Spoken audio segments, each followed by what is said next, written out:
Socrates punya quotes menarik. Kenapa sih dia geser ke manusia?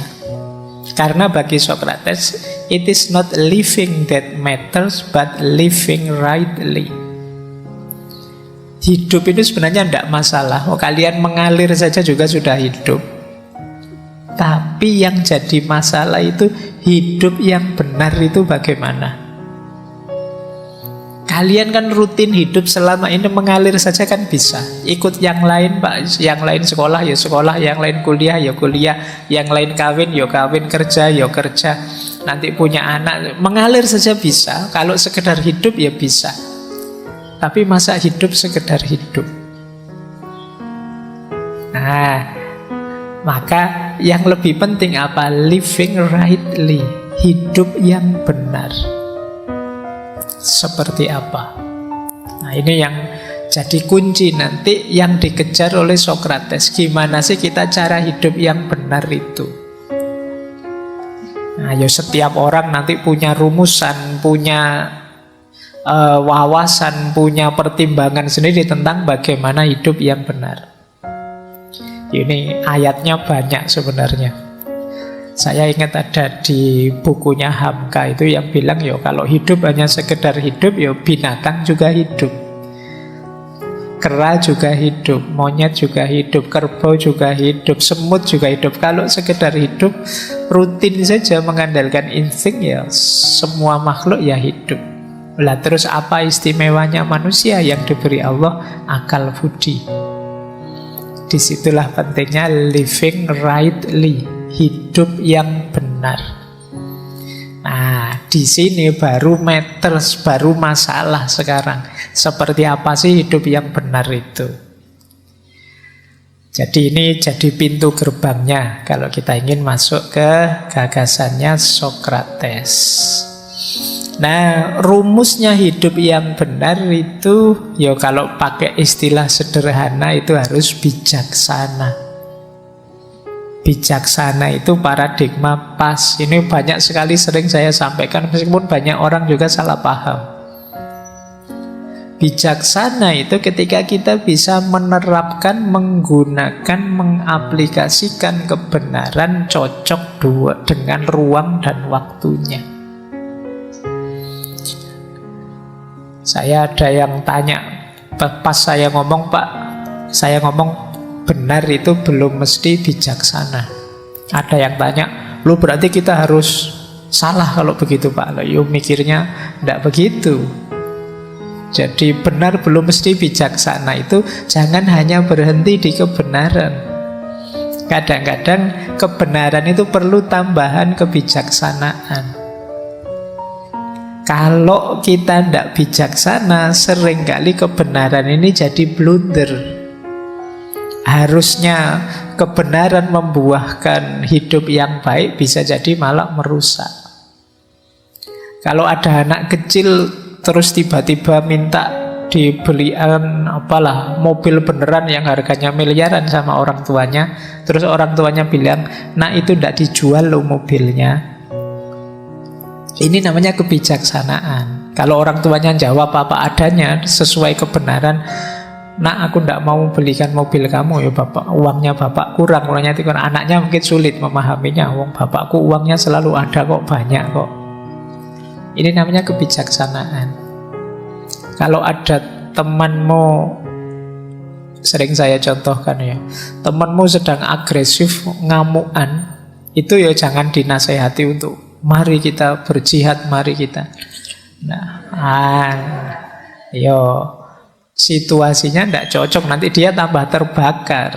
Jangan diprovokasi. Nah, saya lihat banyak di medsos hari ini itu kita itu banyak yang suka manas-manasi, mancing-mancing.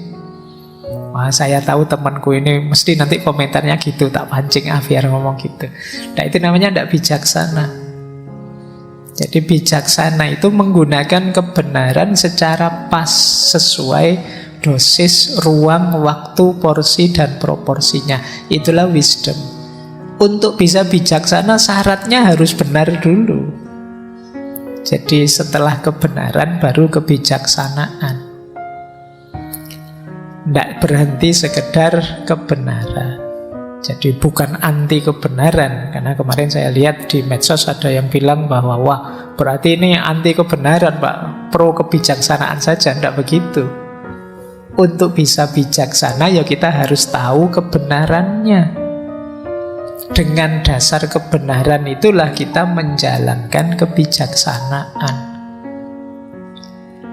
Oke, ya kayak mahasiswa ujian itu loh, kadang-kadang memang dosennya perlu bijaksana. Kalau dosennya berhenti pada kebenaran, ya mungkin banyak yang tidak lulus. Nilaimu pas-pasan semua mesti, kalau dosennya terlalu adil. Untungnya Allah itu ya'muru bil adli wal ihsan, memerintahkan adil tapi sekaligus ada ihsannya lah. Kalau hanya adil ya mahasiswa ini harusnya nilainya C, tapi karena wal ihsan ya lumayan lah ditambahi jadi B. Nah, itu dari C jadi B itu ya nama lain dari kebijaksanaan. Nah, untuk bisa bijaksana, kata Sokrates, perhatikan 3 dasar ini. Yang pertama apa? Kenali diri, know yourself. Tidak mungkin orang bisa bijaksana kalau dia tidak kenal dirinya. Nanti kita lihat uraian panjangnya kenapa kita perlu mengenali diri. Yang kedua, examined life. Hidup yang direnungi terus-menerus, diuji terus-menerus. Karena hidup ini berkembang dinamis. Yang kemarin benar tidak pasti hari ini masih benar. Itu gunanya examined life. Hidup yang selalu ditanyakan lagi apa iya? Masih harus ini, masih harus begini. Ngaji filsafat ini apa yo harus masih begini? Ada ndak formula yang lebih baik? Ini namanya examined life. Seperti waktu sesi istiqomah itu kan terakhir-terakhir saya bilang istiqomah itu puncaknya istiqomah apa? Mengistiqomahi perbaikan. Tidak sekedar mengistiqomahi kebaikan. Jadi misalnya saya biasanya sholat tahajud 2 rakaat. Malam hari ini kok enak ya, agak longgar ya. Saya 8 rakaat pun sanggup, tapi mau sholat 8 rakaat, saya kan biasanya 2, istiqomah 2 sajalah. Ini namanya mengistiqomahi kebaikan, oke, tapi ada lebih bagus lagi mengistiqomahi perbaikan.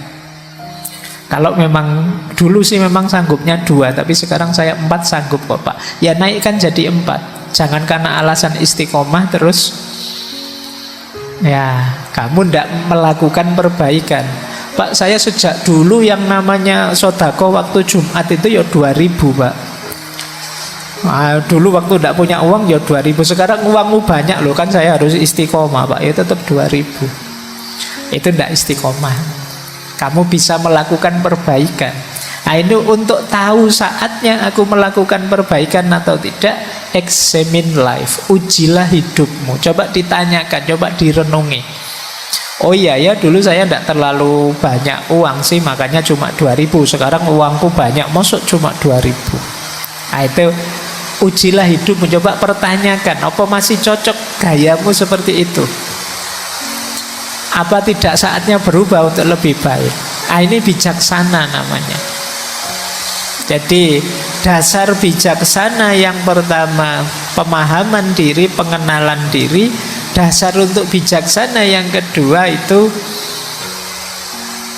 kontemplasi, refleksi, merenungi hidup untuk perbaikan. Dasar kebijaksanaan yang ketiga freedom, kemampuan mengendalikan diri, self rule. Ini yang kadang saya pakai istilah tahu diri, tahu batas. Self rule ini orang yang ngerti batas dirinya dan mampu mengendalikannya. Ini self rule. Jadi orang itu bijaksana kalau dia memahami dirinya, tapi juga tidak mandek, selalu dihitung lagi, diukur lagi, direnungi lagi. Dan yang ketiga, dia mampu mengendalikan dirinya. Nah, kalau sudah punya 3 kualitas itu, baru menginginkan apa yang memang harus kita inginkan dan paham apa yang kita inginkan itu. Nah, itulah orang bijaksana. Ini kalau versinya Socrates, wanting what you ought to want and knowing what that is. Jadi menginginkan apa yang harusnya kita inginkan dan tahu apa yang harus kita inginkan itu. Banyak orang hari ini ingin sesuatu tapi dia tidak paham. Kenapa kok saya ingin itu? Kenapa kok aku butuh ini, perlu itu? Nah, jadi itulah orang bijaksana. Pak Faiz kok suaranya sekarang tambah keras? Ya sekarang hujan. Kalau hujan gini saya suaranya lembut kayak awal-awal tadi, kalian tidak dengar. Nah, ini namanya tahu ada alasan ketika melakukan sesuatu, tidak asal. Kalian paham situasi, tidak kok saya sejak dulu gayanya yo gini yo, harus istiqomah gini terus bisik-bisik kayak awal tadi yo. Padahal hujan suaranya kayak gini yo. Kalian tidak akan dengar yang malam hari ini hadir. Maka agak saya keraskan sedikit. Ini yang disebut kebijaksanaan. Jadi tahu apa yang harus saya lakukan dan ngerti kenapa begitu, bisa menjawab pertanyaan mengapa. Nah, kalian juga begitu. Biasanya ngantri masuk ke sini sudah ngambil minum. Tadi minumnya belum siap, tidak apa-apa kalian masuk. Nah, sekarang ditanya kalian, enaknya kamu keluar ngambil minum atau sudahlah, tidak usah, biar saja. Nah, itu kalian harus ngerti dasarnya. Tidak sekedar males tapi tahu, tidak usah Pak, saya tidak usah keluar ngambil minum lagi, biarlah yang datang belakangan saja, nanti mengganggu kalau saya keluar atau apa. Nah, itu namanya tahu apa yang harus kamu inginkan dan ngerti dasarnya. Itulah wisdom. Oke. Jadi malam hari ini kita hanya membahas tentang ini, tentang bagaimana kita mengenali diri, menguji diri, dan mengontrol diri, biar yang kita inginkan pas. Baik, inilah quotes yang paling terkenal dari Socrates, yaitu kenali dirimu. Jadi ini kalimat ini ada yang bilang tertulis di pilar-pilarnya kuil di Delphi di Yunani saat itu. Atau kalau pakai bahasa sana ya Gnotis Souton. Jadi kenali dirimu, know thyself. Ini masyhur sekali quotes ini di Yunani saat itu, karena saat itu Socrates dikenal sebagai orang yang paling bijaksana di Yunani. Jadi ada cerita muridnya Socrates ini satu ketika tanya pada mungkin peramal atau dukun atau orang tua yang paling dimuliakan saat itu di kuil Delphi. Dia tanya, kira-kira ada ndak orang yang lebih bijaksana dari guru saya Socrates? Jawabannya peramal itu, tidak ada. Jadi di seluruh Yunani itu dialah orang paling bijaksana. Dan ini memang terkenal sekali. Jadi puncaknya memang kalimat ini yang ditulis di kuil Delphi, kenalilah dirimu.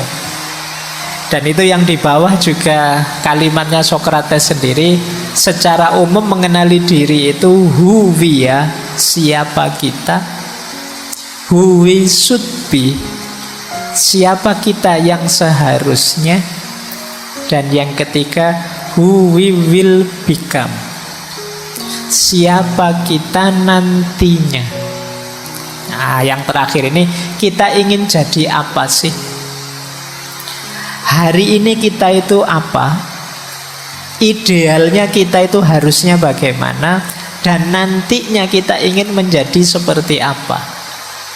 Ini 3 pertanyaan besar yang silahkan kita tanya pada diri kita sebagai terjemahan dari know thyself.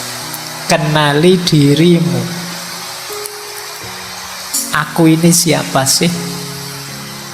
Kemudian harusnya aku ini bagaimana? Dan yang ketiga, nantinya aku harus berubah jadi apa? Oh, itu 3 pertanyaan ini kalau kalian coba jawab itu mungkin bisa panjang, bisa jadi sak skripsi. Kamu boleh nyoba jawab pertanyaan ini nanti setelah pulang. Siapa aku? Mungkin kamu jawab pertama namamu, alamatmu, identitas, terus saja. Nanti uraikan siapa dirimu. Sekali-sekali kamu boleh cerita tentang dirimu pada dirimu sendiri. Aku ini orang yang seperti ini, ciriku begini, dan lain sebagainya. Kalau sudah tuntas kalian mendeskripsikan dirimu, yang kedua apa? Siapa harusnya aku? Idealnya aku ini harus bagaimana? Tadi aku bilang aku ini muslim. Muslim itu harusnya perilakuku bagaimana? Aku tadi bilang aku itu mahasiswa. Kelakuanku itu kira-kira sudah kayak mahasiswa apa belum sih? Aku tadi bilang aku ini gentleman. Gentleman itu kayak gimana? Sudah muncul apa belum? Who we should be. Dan yang ketiga, who we will become. Aku ingin jadi apa besok? Nah, ini jadi yang nomor 2 itu idealnya hari ini, yang nomor 3 idealnya besok. Yang nomor 1 kondisi konkret kita saat ini. Coba tanyakan 3 hal itu. Jadi ini agak berat karena memang ya, yang pertama ada yang bayari kamu, yang kedua mungkin merepotkanmu. Tapi jangan lupa dasarnya nanti kamu bisa berkembang, maju, sukses dari sini. Kalau di Socrates sih dasarnya untuk bahagia itu ini. Sulit orang bisa bahagia kalau tidak kenal dirinya. Senang mungkin bisa, makan enak kok senang ya, atau apalah terus kamu senang. Tapi untuk bahagia tidak bisa. Untuk bahagia pertama-tama kamu harus kenal dirimu. Nah itu nanti mungkin ini kita jelaskan minggu depan ketika ngomong etika. Jadi know thyself, kenalilah dirimu.